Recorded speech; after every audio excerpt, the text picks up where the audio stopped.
Father Ashley has asked me to speak about stewardship. So I thought that I would begin by telling you how it all began with me. I was about 10 or 11 years old, and I was spending 2 weeks with my grandparents. And my grandfather had a construction company, and so I would go to work with him or one of his crews and walk around and basically doing nothing because I was 10 or 11 years old.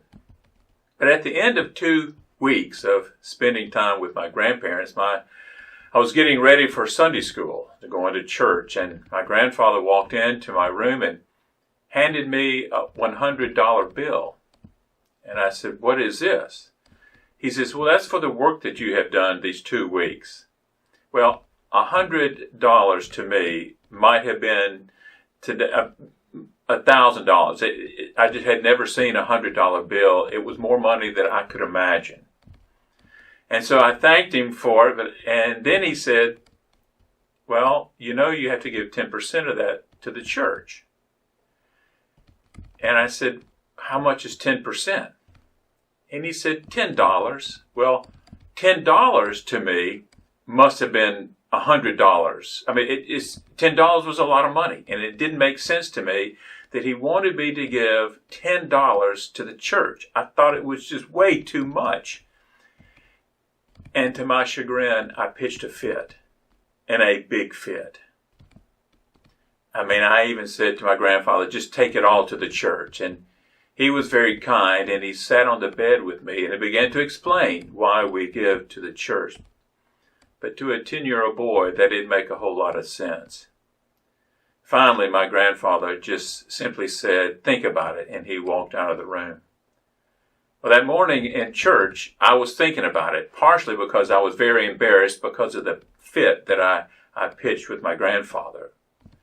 It was unbecoming, and my grandfather, I knew, loved me dearly, and I loved him dearly. But somewhere in the service, and who knows what the preacher was preaching on that day, I began to try to understand this giving to church.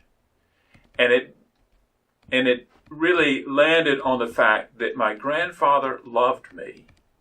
And somehow I was able to make the connection that if my grandfather loved me this much to give me this much money, then maybe God loved me too in ways that I didn't understand.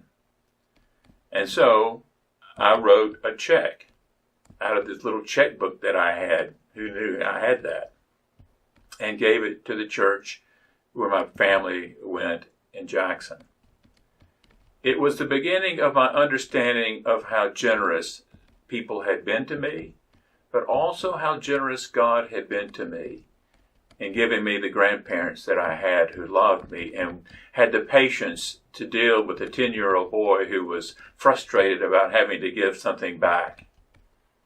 It is love, the love of God, that has been embedded in me through the years that causes me to give back simply because I want to return what I can, to love back, to give back, to be generous. Years ago, I learned in a stewardship talk that there were several layers of what givers could be. But the top layer, the goal was to be what they called then a hilarious giver. One that just laughs and laughs because they want to give to the church and they don't really care where the money goes. They want to be generous. I pray every day that I can live being generous, whether it be with monetary gifts or whether it be with who I am with other people. To be generous, to be a giver, simply because God has been so generous to me, and it is a way for me to give back. That's how I began to understand stewardship at a very early age that has stayed with me. I think about that moment a lot. But it was a gift that my grandfather gave to me that I hope that we can all give to others. God bless you.